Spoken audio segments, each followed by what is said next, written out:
Good afternoon, everybody, and welcome to today's session, whereby Tanzania will be showcasing the progress made and share lessons in the area of comprehensive sexuality education. And we expect that this is going to be an exciting session, and we will all learn from each other.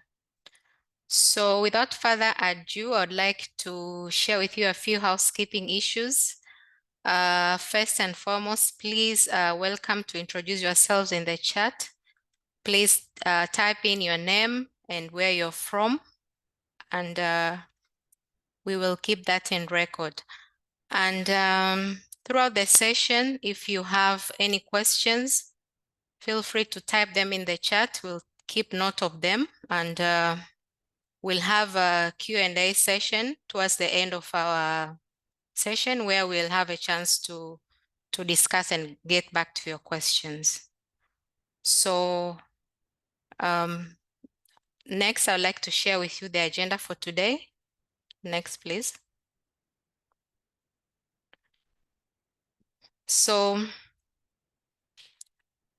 as you can see in the screen, we will shortly have opening remarks from Dr. Jerome Kamwela, who is the Executive Director of the Tanzania Commission for AIDS, which is the National AIDS Council.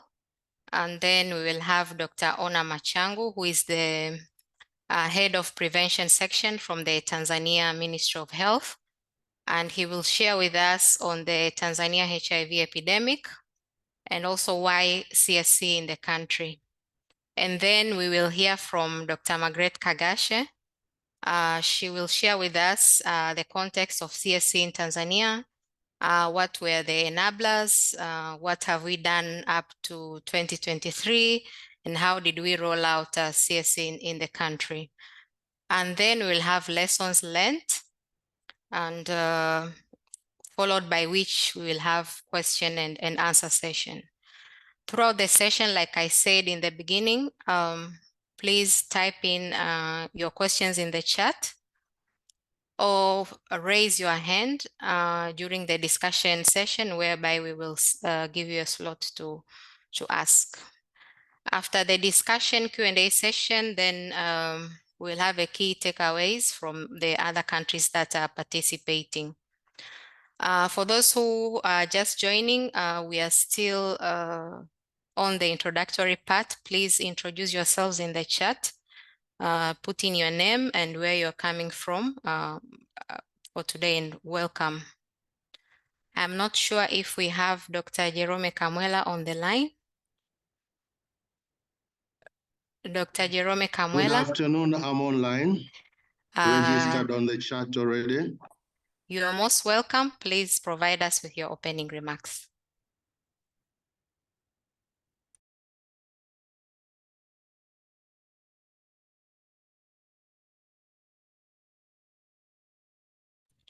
Dr. Kamwela, you are muted.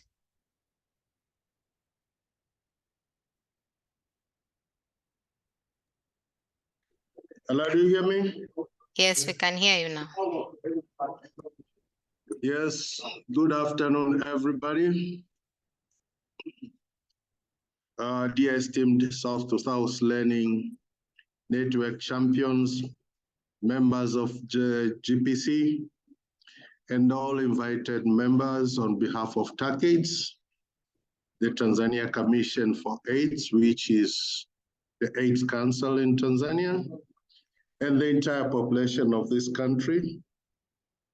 It's my pleasure to welcome you to this session where Tanzania will be sharing our experience. Today is an important day because we come together to share experience, insights, challenges, and success in the vital area of comprehensive sexuality education. I know we all come from various corners of Africa, and together we are on this journey of collaboration and mutual learning, which aim at exchange of knowledge. But beyond that, we need to forge bond between ourselves and our countries for the betterment of our continent. with the ultimate goal of ending AIDS by 2030. Tanzania is under the guidance of our President, Dr. Samia Suluhu Hassan. We have made some good progress in this area. We have tried a lot to break barriers and promote inclusiveness in the dialogues when it comes to sexual and reproductive health talks. Now, as we showcase what we have done, we do so with a spirit of humility and profound sense of responsibility. We recognize that we have not done the best and our journey is not yet over, but we know that we will share what we have done and learn from you, our friends and colleagues, what you have done so that we can improve our programs. We together have the power to end AIDS by 2030 if we all join our hands together, share what we have achieved, use our collective wisdom, and for sure, nothing can come between us if we work together. Without wasting much of your precious time, I know you're all eager to hear the story from Tanzania. I extend warm welcome to you all to this session, and I wish you fruitful discussions, meaningful connections between us, and a renewed commitment to the cause of ending AIDS by 2030. With those few remarks, then I should declare that this meeting is open to everybody, and thank you for listening. Thank you so much, Dr. Kamwela, for the remarks. I now welcome Dr. Ona to provide us with the first part of the session. Okay, thank you very much, Dr. Grace Malia. I hope all you can hear me. Yeah, so here we start. I'll provide an overview of Tanzania HIV epidemic and why CSE is important. Next slide. Okay, just to highlight and to have the epidemiological context as Tanzania is concerned. Tanzania has a population of 61.7 million, and 43% of the Tanzania population comprises of 0 to 14 years. That's approximately 26.4 million. And as you can see, 19% of the population is between 15 to 24 years of age, and the 34.5% of the population is aged between 15 to 35. And so looking at the age, this AG, you can see the majority of the population of Tanzania, that is 77.5%, it's from 0 to 35 years. The population growth rate is at 3.2%, and median age is at 18 years. Dependency ratio is at 87.1%. These are data from the population census that was conducted in country in 2022. Next slide. Okay. Now, I will build basically the discussion mainly from the THIS result. Tanzania, we are fortunate that we had some of the results from the THIS, others call it fair result, that was conducted between 2022 to 2023. So you can see where we are as far as HIV prevalence is concerned. We are at 4.4 from the 4.9 that was reported in 2017. And the incidence, there's a decrease in incidence from 0.24 to 0.18, and New infections also has reduced to 60,000, and the overall 95 targets, we are at 83, 98, and 94. And looking at how those who are aware of their status, we had 83. Those were population at ART coverage, we had 81%, and population viral suppression, we're at 78%. So basically, three mainly messages that we want to draw from this slide is overall HIV prevalence has decreased, overall annual incidence, as well as improvement in the population treatment cascade. Next slide.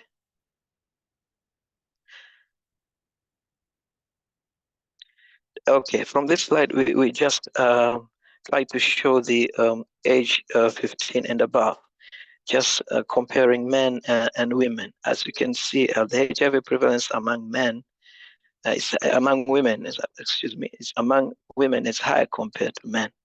But we have seen the decrease in HIV prevalence over the years, but still women are on the higher side compared to men. Trying to compare between these two field results of 2016, 2017, and 2022 to 2023. Next slide. Now, looking at more as we go back, we just try to find age and sex. As you can see, there's still a high prevalence of HIV between 25 to 60 years, and higher prevalence is noted among women. But we have seen an overall decrease in HIV prevalence with time across all age groups and sex. Next slide. Looking at annual incidence, there's a decrease of annual incidence among annual incidence across both sexes, but there's a high annual HIV incidence in both surveys among women. So there's still a high incidence noted among women. Next slide. Now, this is one of the slides based on the fair results that we have received and have been working on. It is there's an incidence increase among women age group 15 to 24, and this is where the AGY is sitting at, and from 0.14 to 0.33%, and we're trying to highlight on this between the fair results of 2016 and 2017. Next slide. Now, these slides, the next two slides, three basically, will be highlighting on the AGY risk profiles in 5 countries. These are countries that are implementing Global Fund AGY sexual health, sexual reproduction health integrated project, and we'll try to highlight 5 indicators. And why these 5 indicators? These 5 indicators basically are the indicators that are serving as the proxy for the AGY and sexual reproductive health risk. We have the teen pregnancy, we have the unmet family planning needs, we have the knowledge for HIV prevention, we have the sexual debut, and also we have the AGY with multiple partners. Why basically, as you can see, we are highlighting data that was reported from WHO, UNFPA, UNFPA, as well as interagencies. And basically, we have noted there are still some certain risks pertaining to AGY as far as prevention knowledge is concerned, multiple sexual partners, the condom use. We have seen, yes, there's still HIV testing coverage for those who are pregnant. Yes, it is satisfactory, but however, there's still unmet needs of family planning, and modern contraceptive use is still suboptimal. As you can see in the slides, among countries highlighted: Kenya, Tanzania, Zimbabwe, Mozambique, and South Africa. And this is from the demographic health survey conducted at different times, as you can see. Next slide.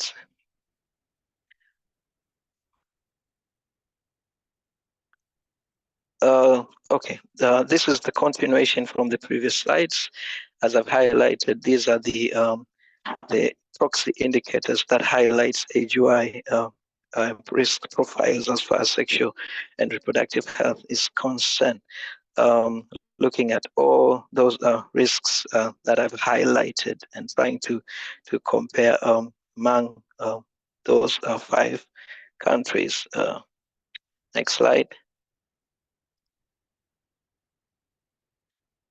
The overall teen pregnancies is declining, and this is based on the demographic health survey.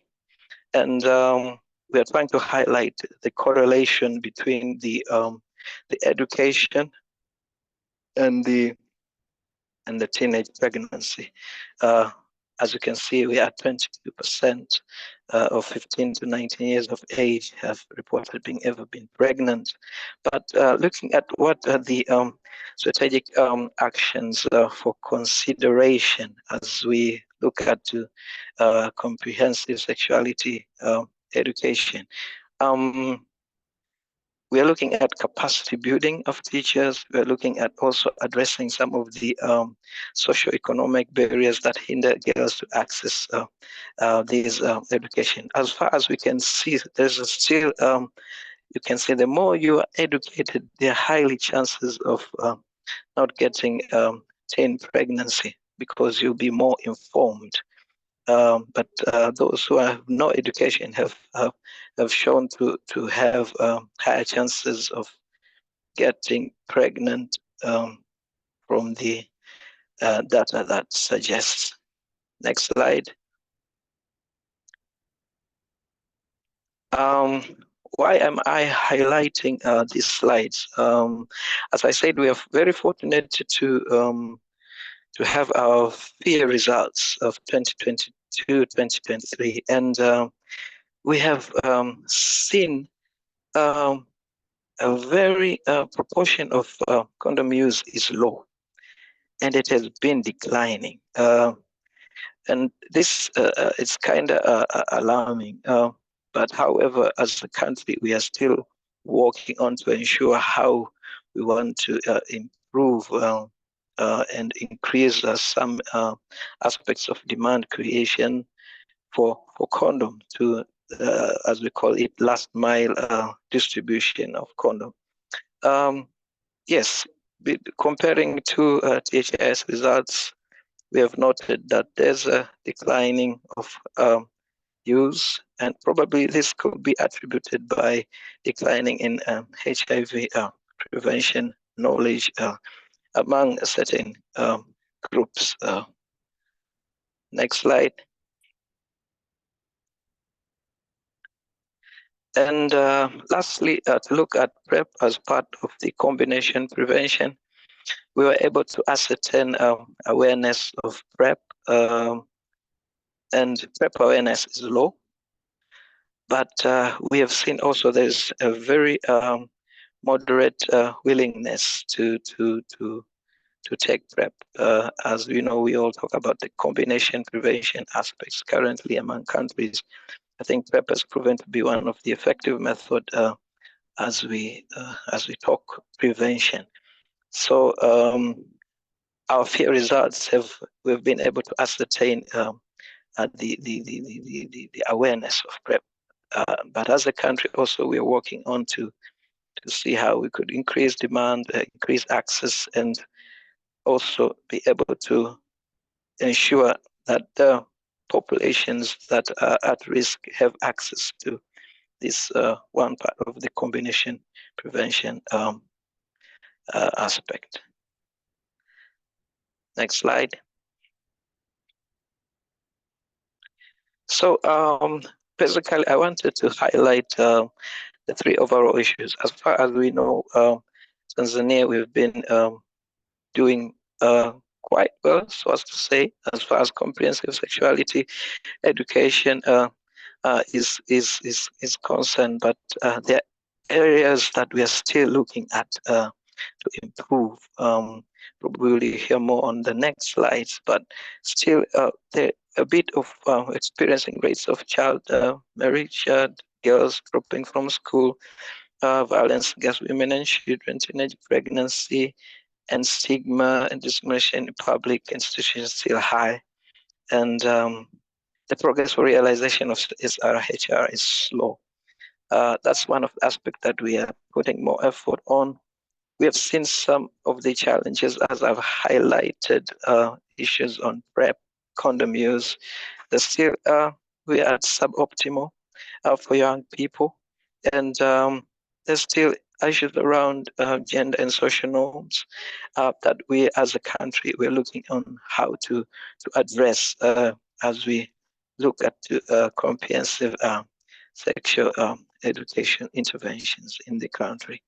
I'll end there. I'll welcome my colleague to continue. Thank you. Thank you, Dr. Ona, for that highlight. Where I think the key takeaways is that we see the very young population of Tanzania, the reduced prevalence and incidence, but with still an increasing incidence, especially for adolescent girls and young women of 15 to 24.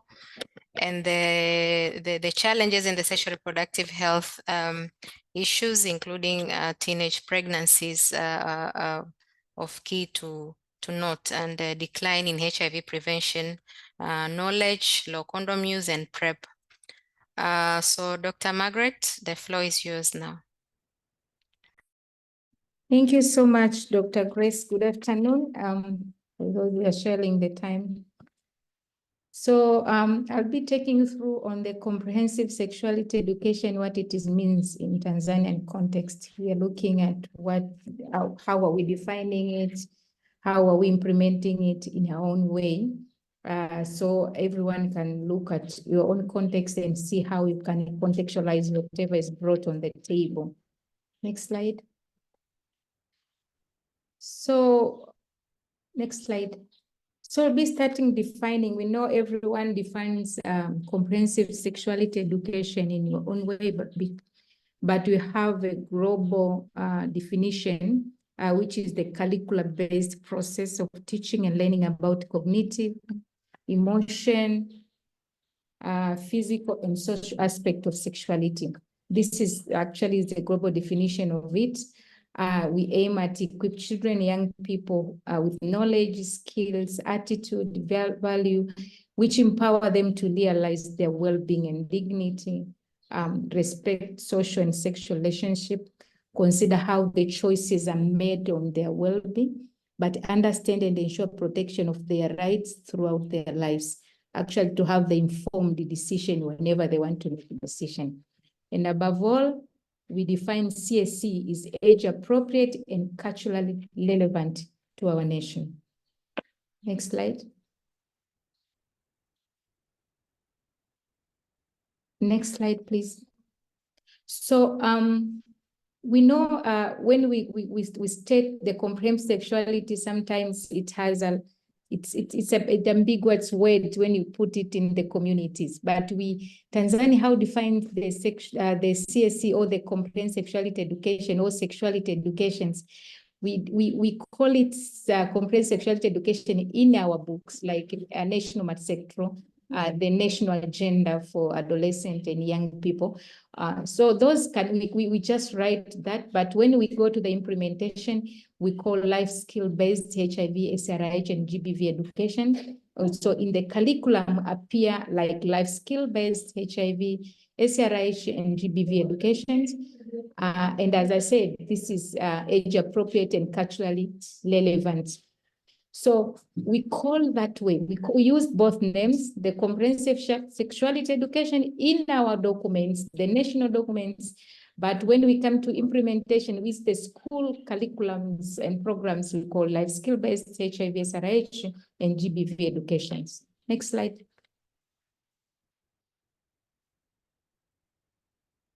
Next slide. Okay. Our primary targets are in the CSE part. We target primary, secondary school, and higher learning, which both the adolescent boys and young men, also the adolescent girls and young women, and also the out of school to target more the adolescent girls and young women. Next slide.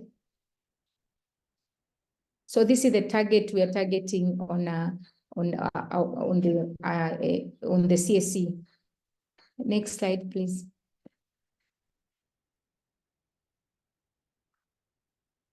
Next. So the implementation of the comprehensive sexuality education is coordinated by Tanzanian Commission for AIDS and implemented by Ministry of Education through the Tanzanian Institute of Education. So this is how we coordinate, because also this is the coordination aspect, but we're working together with the Ministry of Health in terms of SRH and other health issues. So CSE has been integrated in the education curriculum. It has been there actually from previous years, but the way it was just basically telling, okay, there is a menstruation period is near.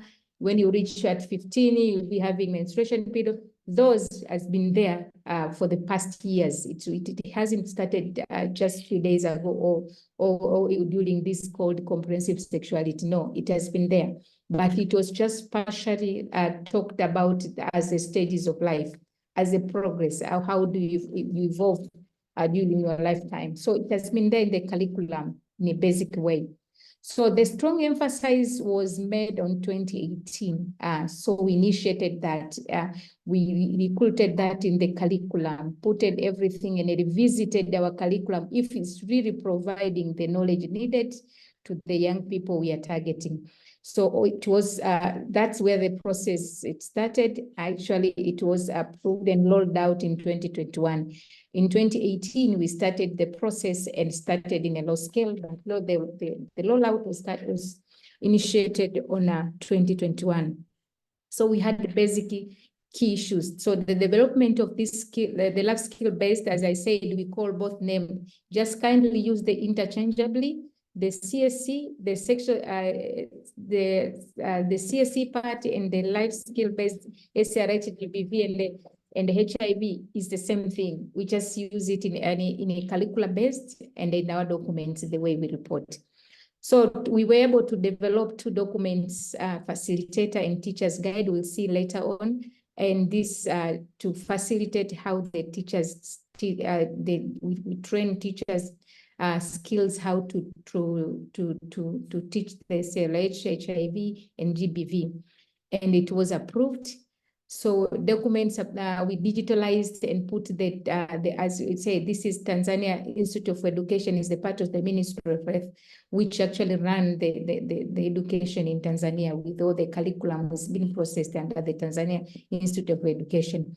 So we were able to digitize and put all the learning material to that to be assessed by in-service teachers as part of the continuous programs, for the development continuous program for teachers. Also, this document have been institutionalized and are used in different training organized by the partners. So if anyone can use it, they are there in the Ministry of Education under the Tanzanian Institute for Education, but you can access, every teacher, in-service teachers can access this document to help them to train themselves what we provide to these young people. Next slide.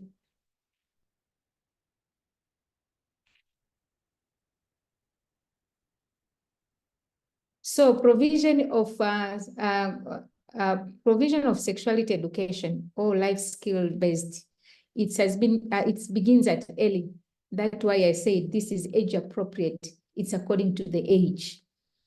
Starts from standard 1, but goes beyond to the higher learning institution.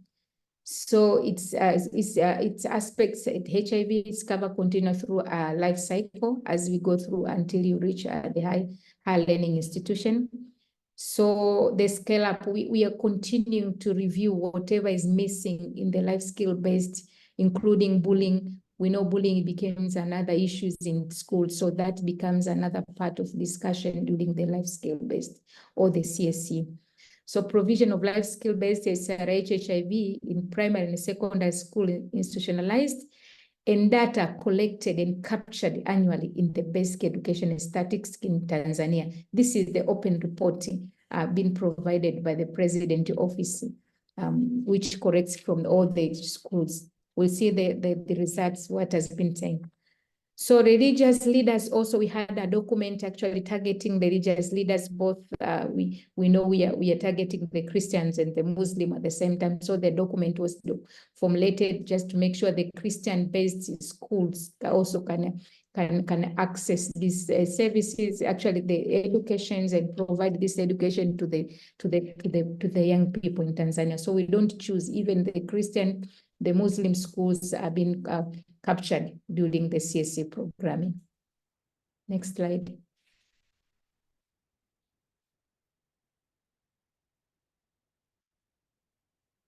So it's basically, this is what I've said from the previous, how the in-services has been trained. So we train the in-services. We have both the in-services and the pre-services for now. We started with in-services teachers using the approved document, as they said, because we had to develop the documents. Also, we had to put in the curriculum, being part of the curriculum.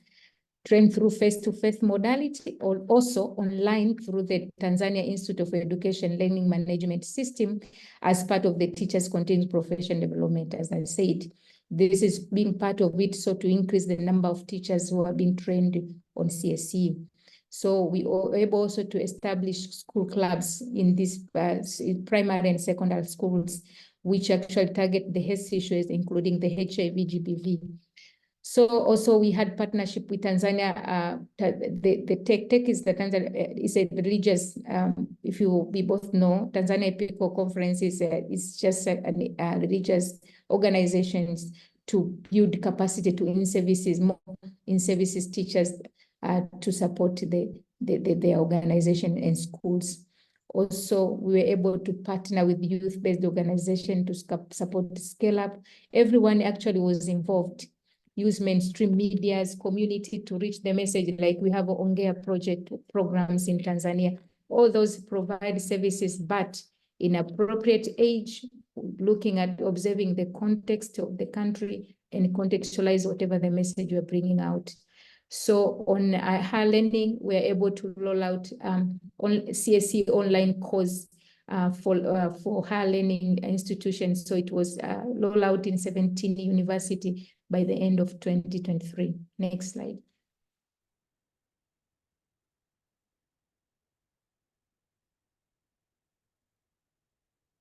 Next slide. So let's see an update. What have been so far? Where are we by 2023? Next slide. So when you look at that, Tanzania had a total number of primary schools, 19,703. So, but both the government and non-government, because we don't choose, even if it's private, you just align with whatever we have. So what the CSE has reached the 17, almost 90% of the schools which are government schools. So the CSE offered in many schools is just a basic one, including those now which have been incorporated because it is within the curriculum now. So 90% are getting those basic. We have been facing challenge where the percent of schools having trained teachers is 46%. We are lagging behind, even though the schools have been providing the CSE. But the number of teachers, which is something Tanzania is working on, that's why we are seeing we are providing the digital, we are putting as a continuous development for teachers. We are looking at all the modalities which can be cost effectively, but reach more teachers at this point. So that is the data we have now, that we have 5,000 secondary schools, almost 6,000. That is including the non-government, the government and non-government. Also, the CSE has been provided to more than almost 89% of the schools providing the CSE. and 51 of these teachers have been trained. So we are still working on the part of training more teachers in a different model, including digitalizing. Every teacher can access those parts or those materials and learn themselves. So in higher learning institution, we have many universities, almost 33. So a total of 33,000 higher learning students have been reached with the CSE online course and completed in 17 universities. We are continuing with this. We are not, as the director said, the executive director for NAC said, we are not there yet. We are still moving forward with whatever we started it in a larger scale. So that is where we are for now. Next slide.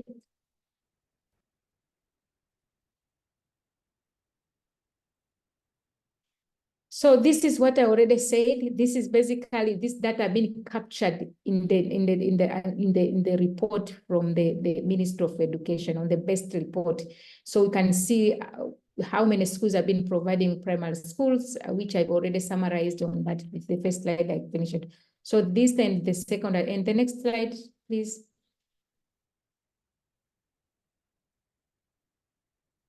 So these are the same slide for the for the secondary school. So we captured this data from that system we were able to put together. So the education system can capture how many schools providing education on reproductive health, school providing protection and safety of children. All this has been captured. The system is already in place to capture the data and has been providing yearly. So every year we got the data of how far we have moved with the CSC, and it has been a very productive to measure ourselves where how should we improve that. Next slide. So what's our enablers? We want to see how we be able to roll out our CSC programming. So the first thing I want to talk about is enabling policies and legal environment we have. So this is the policies, is already in place. They were not talking like CSC on the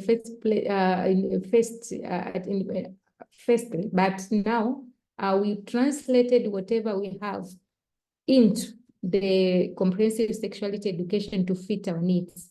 So it was there from the very beginning. So the policies which have education and training policies, like it has stated, it has the statement, the government shall incorporate life skills for prevention against HIV in curriculum at all levels. So it has been there since 2014.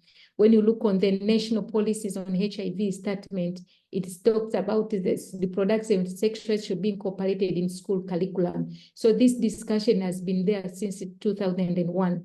So on another is this the Tanzania National Multi-Sector Strategic Framework we are using, actually ended in 2023 last year. It stated clearly the strengthened provision of sexuality education, livelihood and life planning skills in schools.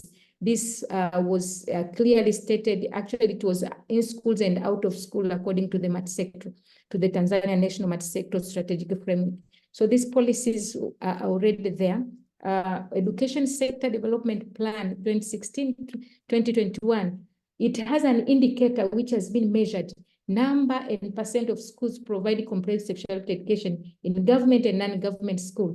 This is one of the indicators I have seen. You saw the results which I projected earlier on the last slides, showing this is that indicator was supposed to be monitored. So the guidelines, the policies and guidelines were in place already. We just need to operationalize whatever we have into fitting the needs of our young people. Next slide.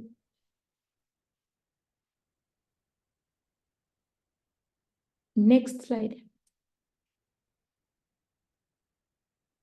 So another document we have is a National Accelerated Action and Investment Agenda for Adolescent Health and Wellbeing. This is an agenda which ends in 2025, just to make sure we accelerate expanding the access to a comprehensive sexual reproductive health information through innovation program, and the revision of an in-school and out-of-school sexual reproductive health curriculum. So this is an agenda which actually was aimed at accelerating the life skill-based, including the sexual reproductive health information to the young people we are targeting. Another document which actually also the health sector strategic plan. It has a comprehensive sexuality education and behavioral change intervention targeting in and out of school. So with the statement of leaving no one behind, so most of the document we had to put together the enabling policies and environment for the CSE to start with. We used whatever we have to make sure we operationalize and reach more young people in different areas. Next slide. So that's the enabling policies and the legal environment we're talking about, which we needed to put together for the country to start or to implement in an effective way. Also, the last document is the Religious Leaders, Adolescent Sexual Reproductive Health and Right Toolkit. This document was actually developed for Christian and Muslim schools to make sure they understand first what does it really mean. Next slide.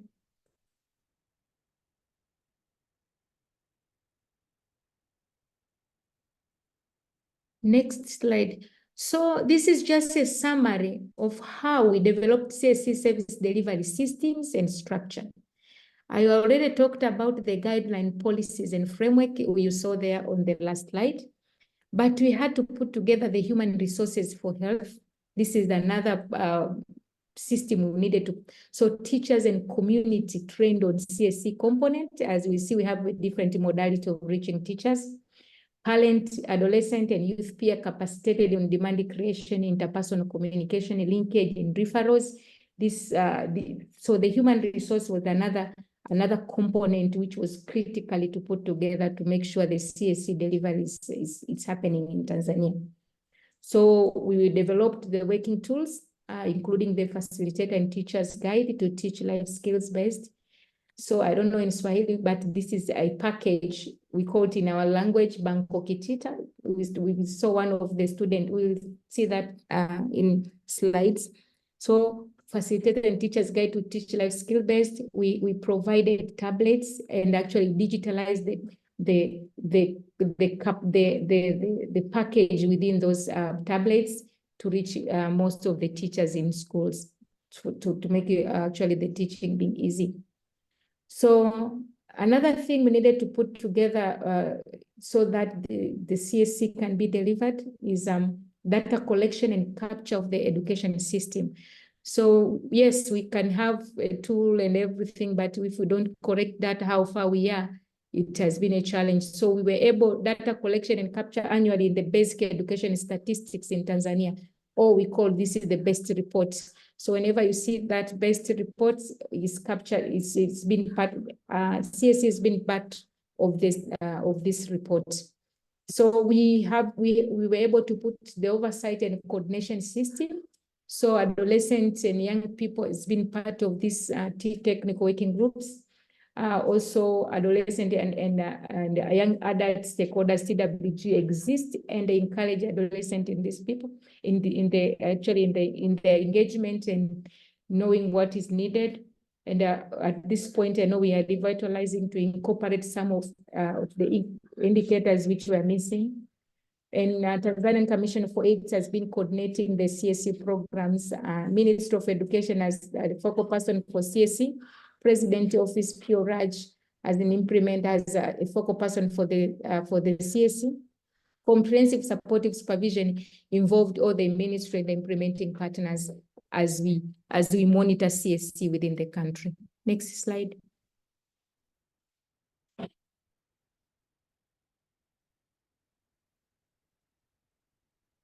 So on the rollout of the CSE, next slide.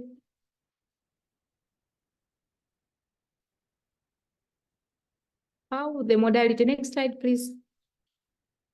So this is, we we wanted to show how the Tanzania was able to roll out, which indicators did we put actually in, what was the way from our end. Now you can see how do you implement in your country, but from our end, the first thing we started to make sure we gather the evidence. We generated the evidence led by Tanzanian Commission for AIDS. Still, in coordination with Minister of Education, Minister of Health, with technical assistance from our UN family members.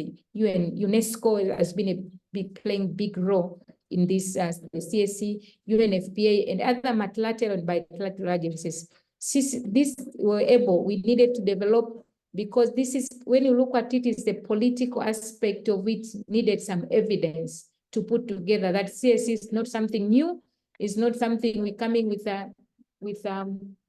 another thing which is not.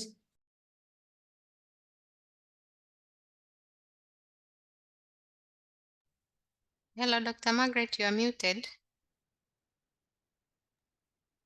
Okay, sorry. So, so we're able to make sure we generate an evidence to showcase that there is a problem, need to be acted along, and everyone is responsible. So that is, so we conducted data-driven desk review to see what is in the international, what is in the local evidence, what is the situation telling us. Like Dr. Ona already presented, what were the situations, how we should move forward. So we needed to put the evidence together. And our second step, which we took, is making sure that all the stakeholders are being involved. No one is left behind, including academic and university education holders in different levels, to give proposition how best CSC can be provided or implemented, especially in primary and secondary, because that is the challenge. How do we approach primary kids and telling this is comprehensive? When the way the name it sounds, it's like we're teaching these kids the different thing. They are not just normal stuff which need to be addressed. So we seated together the stakeholders and they suggested how we should move forward. Some of the needs and proposed approaches discussed with Minister of Education, because that are the ones we needed to look at that point.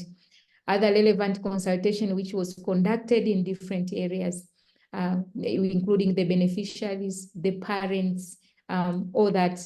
So in the different occasions. So the consultation is our second, stakeholders consultation was our second step.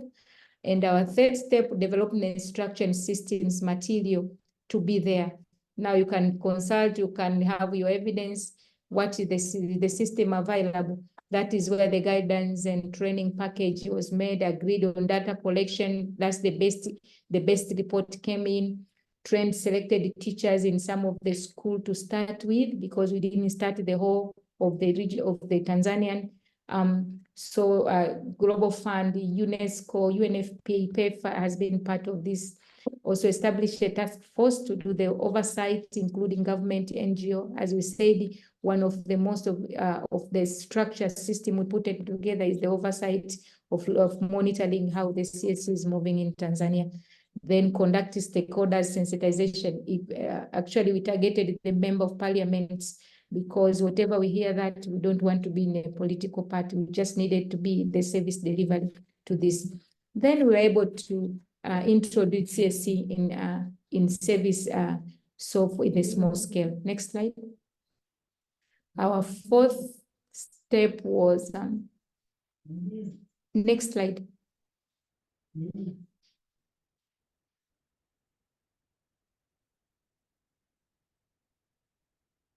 Ongoing CSC implementation in primary, secondary, higher learning, and out of school. Tanzania Commission for AIDS, in collaboration with all the implementing partners, Minister of Education, UNESCO, UNFamilies, and all that.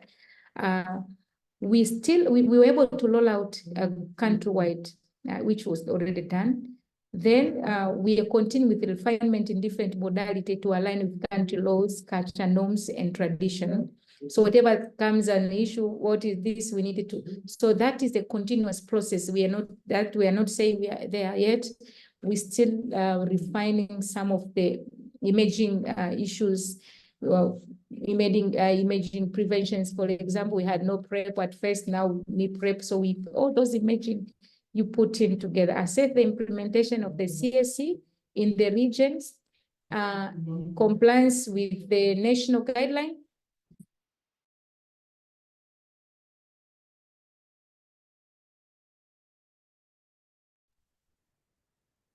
Do Dr. gap Margaret, analysis. you're Do muted gap again. analysis. My system, I think. Do gap analysis and continue to make improvement to fit the needs of young people. So this has been part of a continuous process. Continue to conduct refresher training to teachers in a different modality. We're thinking how effective we can teach these teachers, because they can be in the curriculum, but if they are not being taught how to provide it, how to make it according to the environment, it may be difficult. So this is the continuous process. We still sensitize policymakers to continue to create an enabling environment for CSE programming, as looking at evidence put it on the table. Guidelines and materials being continued to be updated. Also, learning from other countries' visits has been part of the process, and we are still eager to learn, because here also we learn from you how is your best approach, so we can adapt it on. Our proposed next step, which we stated, is setting up a peer educator led in schools, clubs in essential for the continuous learning. We review curriculums in higher learning institution, teachers, college, and other. So previously I said we had in services, now we have pre-services. Teachers are being taught now before they go to actually to be in services. They're being taught. We already done that. That process is done. It's on board on the pre-services part. Now the teachers, before to go to work, now they have been getting CSE training. Then our next step also is digitalization of teaching material, in which every teacher can access the material, which we are thinking should be web-based. On universities, we have these charge initiatives now. It's a bottom-up approach in which higher learning institution for sustainability part and accessibility, they are training themselves and how they reach the CSE with themselves, no anybody, because they have their own solution. Next slide.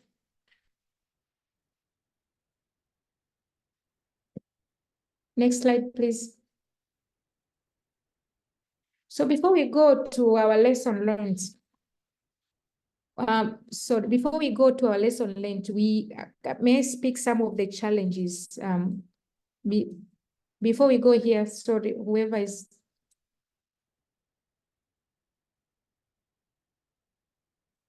Can we go before this slide? Thank you. So before we go to our lesson learned, let me highlight some of the challenges we didn't put together. One of it is we were able to roll out CSES with the process we had, but initially it was really a challenge putting together the Ministry of Education, understanding that CSE is important. The way it is teaching a child, bullying is gender-based violence. What is the sexual violence? What is physical? Putting all those together, how do you protect yourself? At first, it was like something can be taught at home or whatever.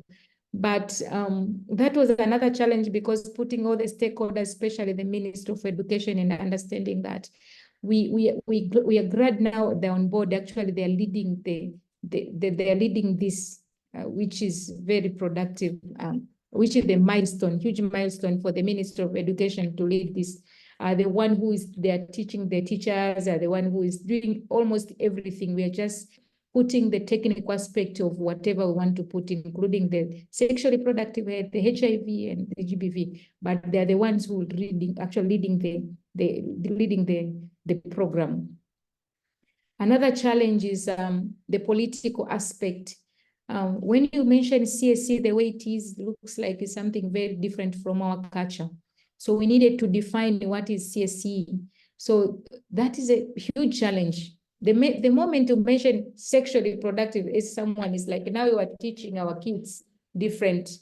So it was a bit, we need to look at how do we define that? How the engagement? So more engagement of the political, especially for the committee in the parliament which deals with HIV and AIDS, needed to be engaged closely for them to speak for you.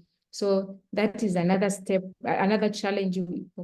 Another thing is a funding to teach all the teachers. We wanted every teacher to get this knowledge and teach our children, but scarcity of funds limits a lot of issues, including how many you reach. That's why we say we have 46% of teachers who are taught. So we don't know if that's the right education we're expecting. So we are still struggling to put that together. So that's I want to put it the challenge to first of all, because there's nothing like you don't have challenge. We do have some of the challenges, and we're continuing to address. We're continuing to make sure that these challenges are not hindering the CSE programming in the country. And my last, let's go to I think that should be my last slide or two, lesson learned. So next slide. So on this slide, I want just to highlight whatever highlighted with blue. This was made possible because of the meaningful engagement of the stakeholder from the initial phase. Because if you run this race yourself, actually you'll end up somewhere you don't want to be. So involvement in evidence assessment, establish needs, design, implementation, monitoring, evaluation of the CSE interventions according to the country context. It was a key for us. Make sure everyone is involved from the very beginning, so you get someone to talk to. Multi-sectoral partnership combined with political and institutional commitment also was another key. Advocacy for enabling environments, research and evidence planning, scale up of sustainable cultural relevance. We needed to show that in front, how culturally does it affect. So that was the main key issues from our lesson learned. Next slide.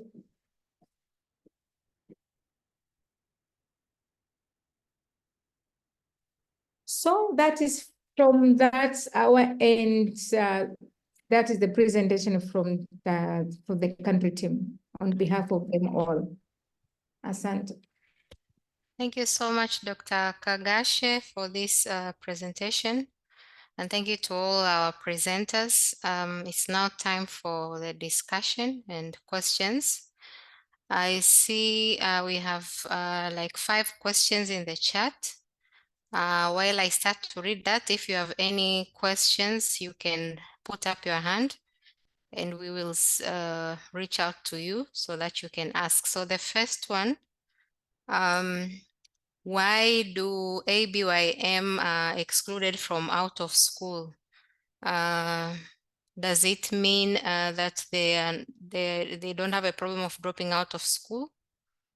Or does it mean your school dropout for boys is low?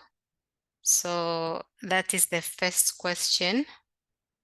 And then I see Maureen has raised her hand. Do you want to speak to that? No, I just have a question also in addition. Okay, so maybe just we'll get back to you. Okay, so okay. And then another question is on what is the uptake of CSE through the digital stroke online channels and how is this measured? That was a question from Katlego. And we have another question. Does non-government school include Catholic school specifically? This was from Renang Mokeki. And then we have a 4th one. It says, fantastic enablers. How are you able to coordinate the multi-sectoral response? It will be helpful to learn from you.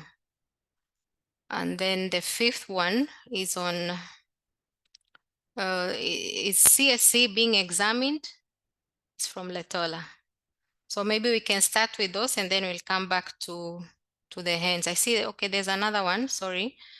So maybe we can start with those ones first and then we'll come to the others. So I understand that in the meeting there are also other participants from Tanzania. I know we have participants from Ministry of Health, from Education, from UN agencies like UNFPA and UNESCO. So Dr. Margaret, the floor is yours. Dr. Ona, feel free to reach out. The first question is asking about why are ABYM excluded out of school? Thank you so much, Dr. Grace. I have Tim, and I know I have Tim around. So first of all, yes, at first we didn't have ABYM actually out of school. We do have in schools. Out of school, we just realized that, and what we are doing now, we wrote a profile. We needed to profile the ABYM. So the profiling process is ongoing to know how do we deliver the CSC targeting adolescent boys and young men. Because at first, most of our programs, for now, is program-based, not really country-based.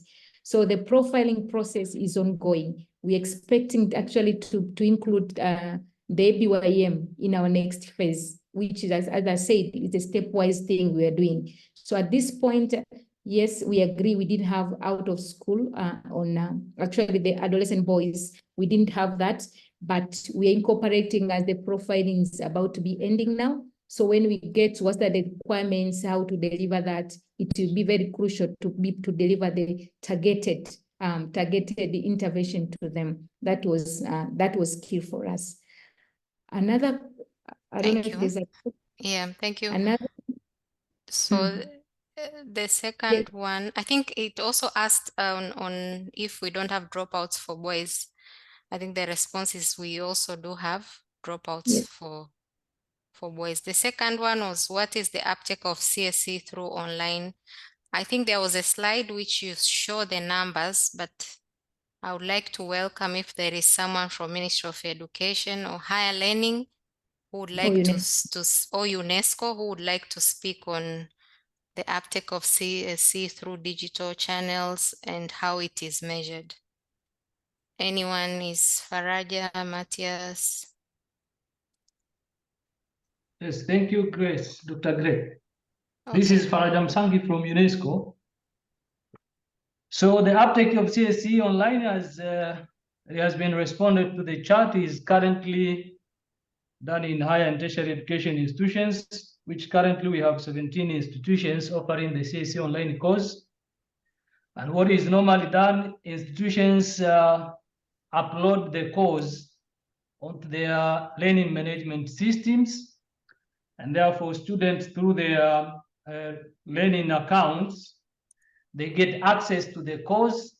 They learn on their own at their own pace, and the course is structured in such a way that there are quizzes, there are assignments, and a kind of what would say a final exam, that when one scores above, I think it is 80, then one gets the certificate that shows that they have accomplished the course. So the uptake is quite encouraging. We have a good number of institutions that would like to get the support so that they also offer the course. But currently, only 17 institutions are offering the CSC online course. Thank you. Thank you so much, Faraja. I think that was clear. And then the third question was on does non-government school include Catholic school specifically? I don't know who would like to answer that. Yes, Dr. Margaret? It does include the Catholic. That's why their point we spoke about tech. Okay. That's actually the Catholic, that is the Catholic institution typically. So yes, is included. Okay. Hello, it is perhaps to add where Dr. Margaret was talking. For instance, in last year, UNESCO entered into partnership with the Catholic Tech, the Tanzania Episcopal Conference, to support scaling up of sexuality education in all of their schools. They do have 714 schools, and we have reached all the schools. So far, we trained the diocese facilitator, and they have used their resources to train their own teachers. We also supported them with a Ministry of Education approved material. Thank you. Thank you, Matthias, for the addition. And the fourth question is, how are you able to coordinate the multi-sectoral response? It will be helpful to learn from you. Okay. I don't know where to start with, but as I said, if you saw that slide of mine, which we show how we started, there is an organization which multi-sectoral approach actually mandated to coordinate the multi-sectoral approach with Tanzanian Commission for AIDS or the NAC from other countries. So because we had an element of HIV, the GBV part of it, and that is mandated according to the law, we needed to coordinate all the teams around, all the ministries which actually are involved. We have different Ministry of Health, as I said, Ministry of Education, Ministry of Gender, all that have been coordinated. So it's easy to call in one umbrella, and they come together. We realize everyone has his responsibility, but coordinated with one umbrella, which is the Prime Minister's Office and the Tanzanian Commission for AIDS. So it may seem difficult, but that is how we do. We are under one umbrella, just need to be called, and someone must take lead. So if you want to move, and that is what happened.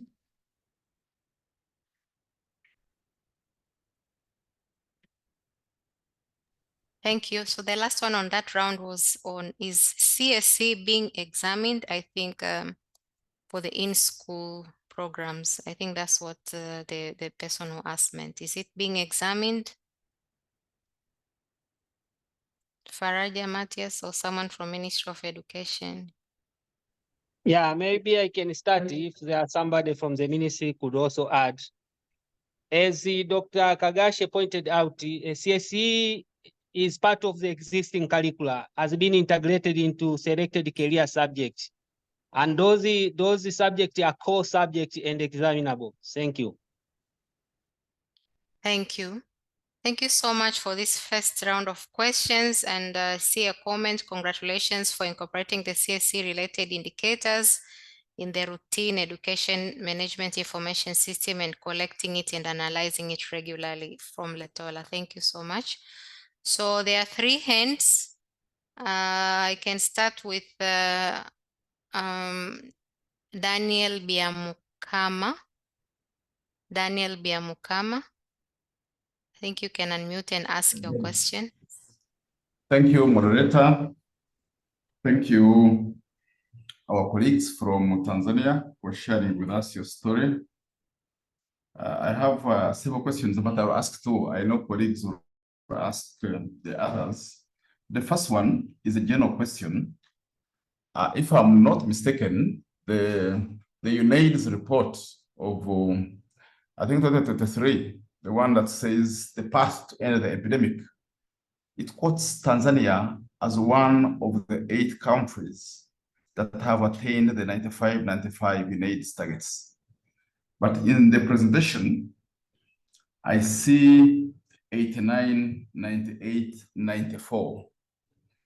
Is it that there is an error with the UNAIDS report, or is this not an updated? Because we use the Tanzanian example to motivate our people. So the people from Uganda who are listening in now, they must have said, Dan is a liar, really. Because your story, we use it to motivate people. But I see 83, yet the UNAIDS report says you have attained 95. What could have happened here? The second one, of course, is about the source of funding for this commendable work. Is it Global Fund? Is it PEPFAR? Or is it Tanzanian government? I see you have managed to convince your stakeholders, the politician, to really accept this rollout. It's really an excellent presentation. So who is funding this? Who is really behind this success? Thank you, also. Thank you, Daniel. Maybe we can take from Dr. Shabani. Yeah, Dr. thank you very Shaban. much, our colleagues from Tanzania.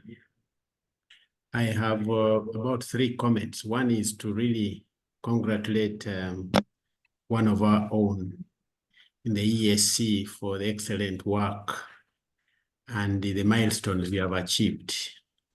You may well know that Uganda has been at an attempt to try and also roll out a sexuality education framework. We developed this way back in around 2015, 2017. We even made a launch in one of our institutions in Kampala here, only for it to be withdrawn. But we had launched it and it was graced by the Honourable Minister of Education, who happens actually to be our First Lady, the mother of the country. So the reason it was withdrawn is because of the sensational, sentiments that came from religious leaders, politicians, that how we dare mention issues of sexuality to even young people. If, for example, in lower primary schools, secondary education, and the rest.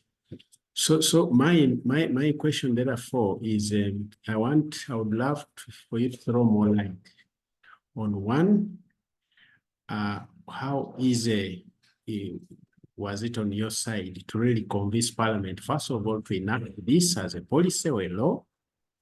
Then number 2, how easy was it for you to really convince the religious leaders? I know you have said something about it in your narration, but for example, the Tanzanian Episcopal Conference, I want to know its configuration. Is it the equivalence of, for us, we have an interreligious council, which is a consortium or an amalgamation of all religious faiths, and they appoint leaders, and the leadership is rotational. The presidents, one time is a Catholic, the other time is the Mufti of Uganda, like that. So that kind of consortium, how were you able to get their buy-in? And for me, once you can give us those experiences, probably we may pick those lessons and try to retable and I liked the idea of calling it a life skills education kind of training, vis-a-vis the sexuality education, kind of comprehensive sexuality education, because that word, it's in itself carries a kind of a negative connotation in people's minds, especially the believers or the faith community. Thank you so much. Thank you, Shaban. The last one for this round is Ngandwe. Sorry if I pronounced your name wrongly. Ngandwe. Yes, moderator, it's fine. All right, I hope I'm audible. Thank you so much for the opportunity. My name is Ngandwe, sitting as a youth representative on the SSLN Advisory Committee. I just have, first of all, I want to thank the presenter for the presentation. I think Tanzania is doing a very good job. I'm sure that some of you are familiar with some of our struggles here in Zambia with CSE. So it's very nice to learn and hear from Tanzania what some of the successes have been. I just noted during the presentation that part of what they're doing within the implementation phase is to conduct gap analysis. I'm just interested to find out if young people are participating during the gap analysis, but also what are some of the feedback mechanisms that young people are using to provide input into the gap analysis, and whether or not we can measure these to be meaningful youth participation. Thank you. Thank you so much. I think we can respond to this. There are 4 questions. Maybe as we respond, we can add one on how are the religious toolkits being used, a question from Martin. So we start with the first one from Daniel. Dr. On, I don't know if you want to take that. the Tanzania 95, 95, 95, the FEAR results versus the UNAIDS estimates results. Dr. Ona, do you want to take that?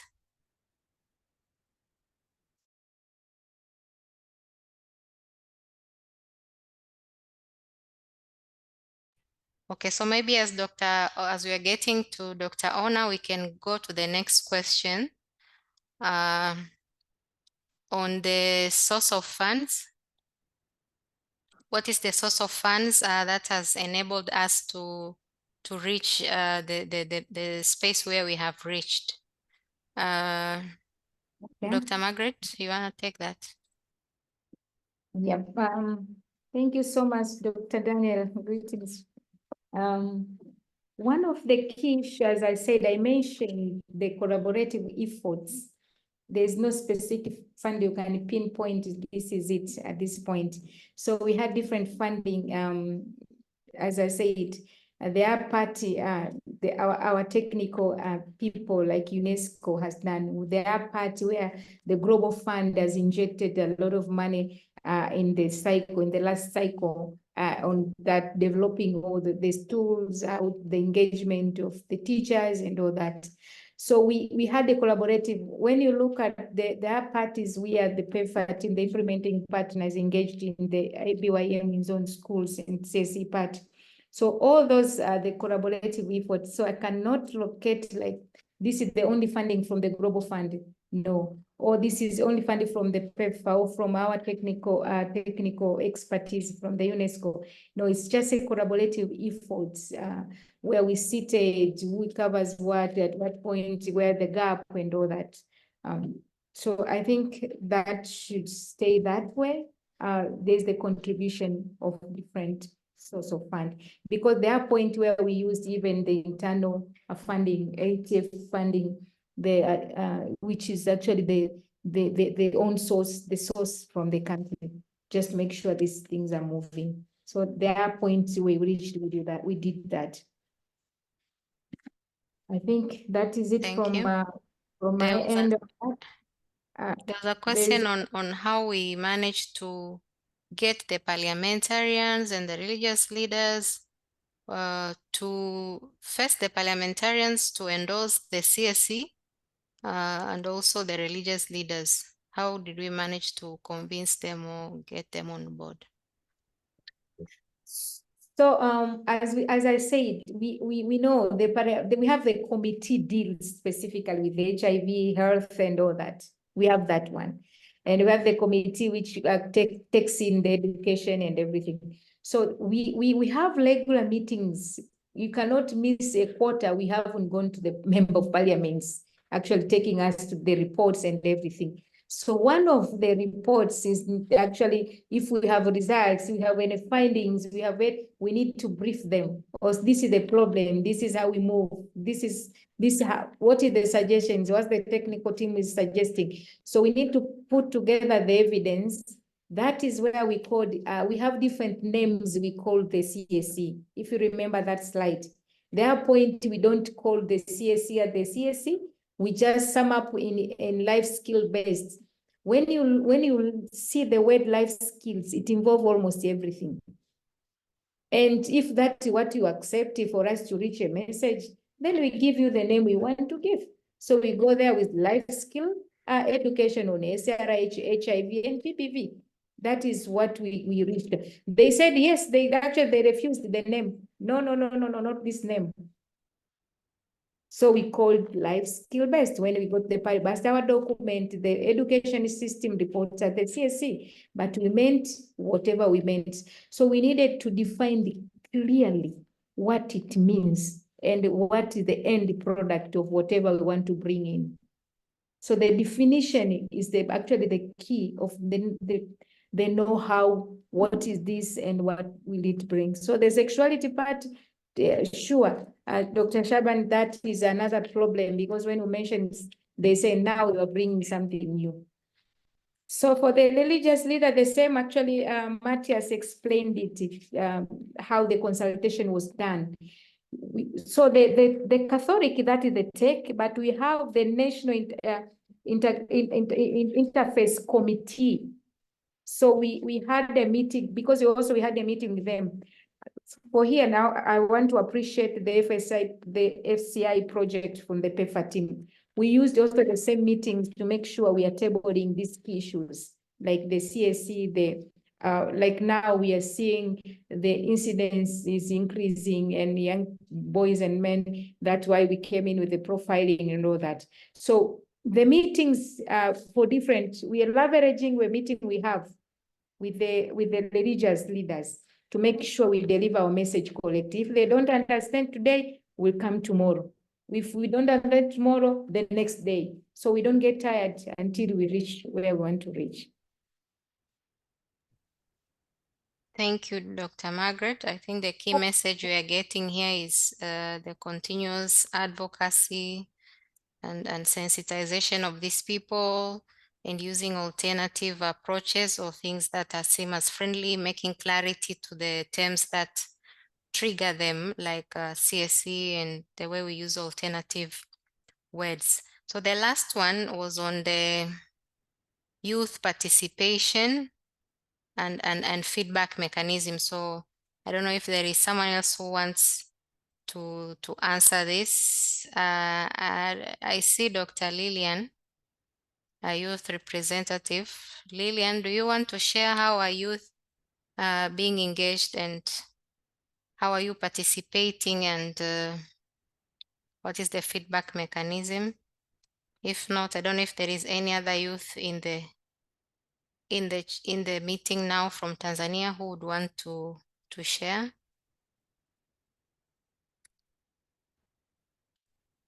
I think you have the young people, Zahara. Yeah, Lillian, Zahara. They can respond for themselves. How are you being? I can respond. Okay, you're welcome. Okay, my name is Zahara Mansour from KVP Forum. I'm a country champion to South Learning Network. With youth, we are engaged in the terms of TWG, as in our country we have adolescents, young people, young adult stakeholder subcommittee, which involves even youth to bring their views from the ground. Thank you. Okay, so she's sharing one of the mechanisms is through the technical working groups. Is there anyone else who would want to add? On the projects that we believe will have an impact. When I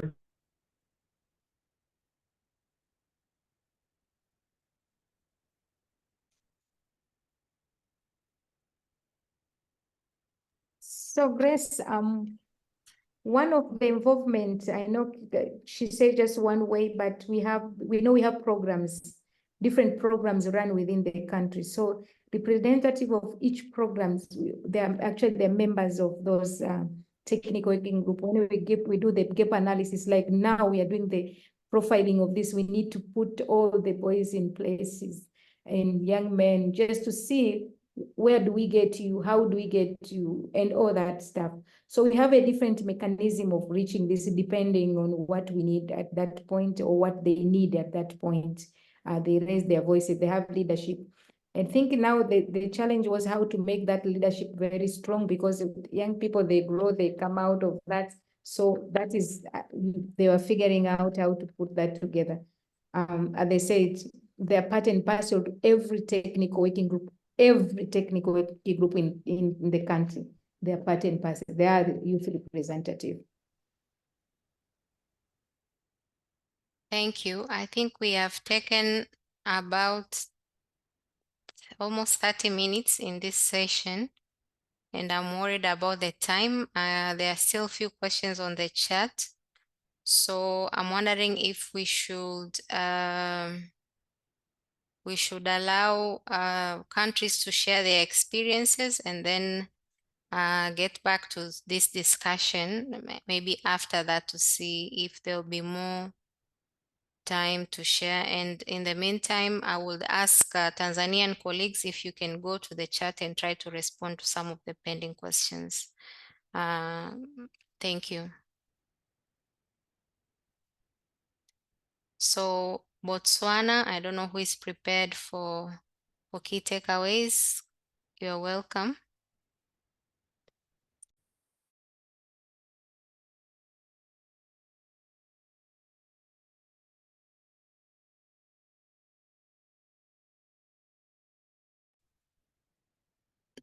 Botswana,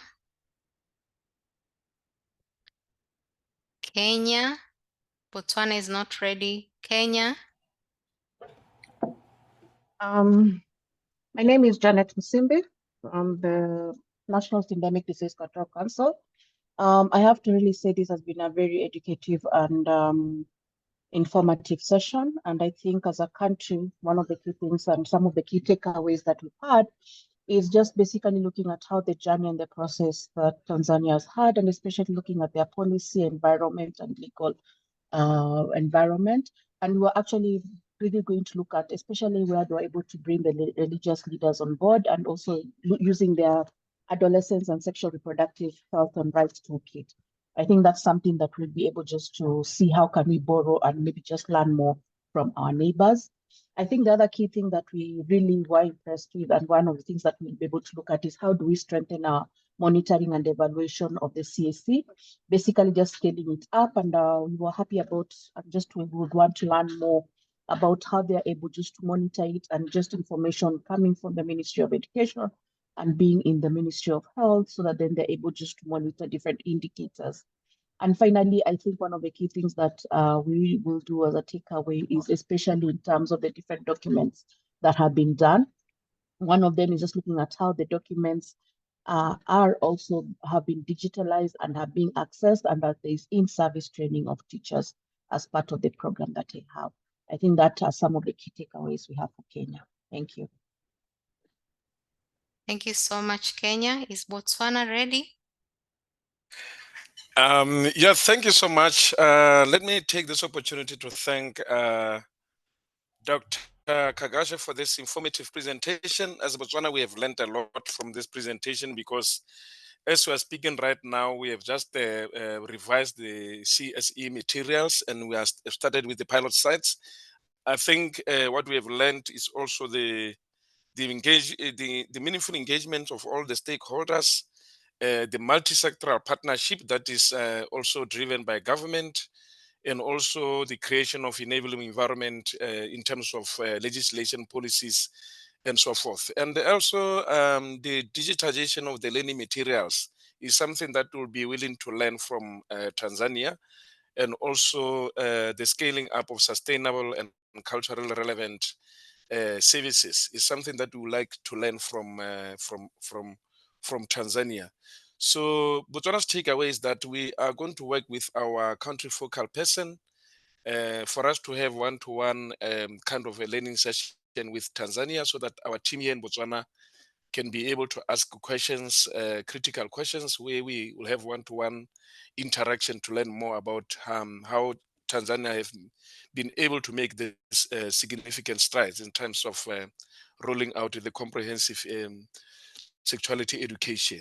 Thank you so much, and thank you, Dr. Kagashe and your team. Congratulations. Thank you. Thank you so much, Botswana. Now can we go to Uganda? Thank you once again, the Tanzanian team, and my friend Dr. Kagashe, for that wonderful sharing. It's totally actually inspiring. And you had my colleague share our part of experience that we even launched the sexuality education framework, and it was later withdrawn. And I was much impressed by how you managed to navigate the politics around this. But when on reflection, I see that there's so much in common between our countries. Like you shared, the elements of sexuality education were already part of our practice and culture in the education sector and in the community, really. And it is quite surprising that when we started, there is always this backlash when you are trying to formalize what is already going on. From your presentation, the epidemiology, HIV, SRH in our countries is similar, teenage pregnancy, the gender epidemic, more women, most especially adolescent girls and young women. and you have faced similar challenges. I thought that you would tell us a different story about stigma. There's still so much stigma. I thought Tanzania, mostly from the idea that I already knew you have attained 95. I was waiting to hear that the political, there was so much cooperation from the politician, but like us, you also face challenges with the politicians and religious leaders and all the social society gatekeepers. I was inspired by your innovation and your flexibility in accepting to give it a different name, to go with the flow. I think where we would have missed as Uganda is that we insisted on keeping the name sexuality education. Sexuality doesn't mean sex. So the temptation by the key gatekeepers to think of sex as soon as we mention sexuality and come up in protest, it is everywhere, and it was so pronounced here. And our architecture is a bit different slightly, and that's the last question I wanted to ask. I noted that most of your schools are actually public owned. So a public program gets easily absorbed. As opposed to Uganda, is that most of the schools are owned by non-public entities. If I look like to the capital city, Kampala, where most of the policies and the discussions start from, 84% of the schools, primary, secondary universities, are owned by the private sector, including mainly religious establishments. And that made our conversation difficult. But even though you had similar challenges, I applaud your innovation, your flexibility to give the name and even to refine to some content to be culturally appropriate. I think we shall learn from that, and because we are still very far from where you were. And I was so impressed by your ability to get all the key partners behind this program. No wonder you were able to share with us a successful story of having rolled out this program across the country, having put the necessary policies and created really supportive environment and service delivery mechanisms to ensure a successful implementation. And you've already started monitoring it. So for us as Uganda, we have really been inspired by your presentation. Don't be surprised when you hear us making calls for up. We are going to go back to the drawing board and make sure we also finally this sexuality education framework. As my colleague said, we started and the fire burned out.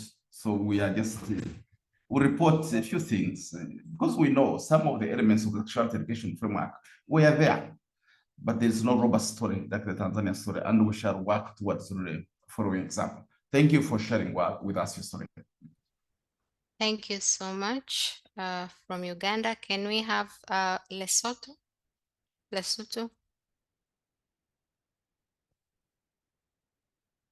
While Lesotho is getting ready, Zambia.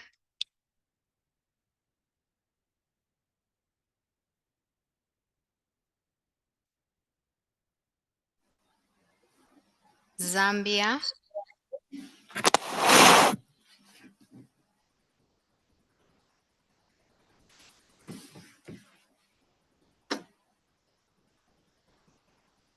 Hello, good afternoon. Good afternoon, everyone. Hi, I'm Dee Setso from Lesotho, from the National AIDS Commission in Lesotho. I think as Tanzania has done a great job. I really appreciate the fact that they managed to coordinate all stakeholders working on CSE. And I think that's the main tool that actually helped to succeed, for them to succeed. And we take that as a lesson for us also to strengthen our coordination and bring all stakeholders to the table. But I also like the fact that there's a high political will and strong coordination as well as teamwork that I see from the work that they do. And we are going to try also to get in touch with the Tanzania team to see how best we can even learn more, especially on the modalities and getting everyone on board and ensuring that that CSE becomes a success. I think this is what we need to succeed across the HIV response, not just in CSE, but this is a great lesson that we have picked. Thank you. Thank you so much, Lesotho. I don't know if Zambia is ready.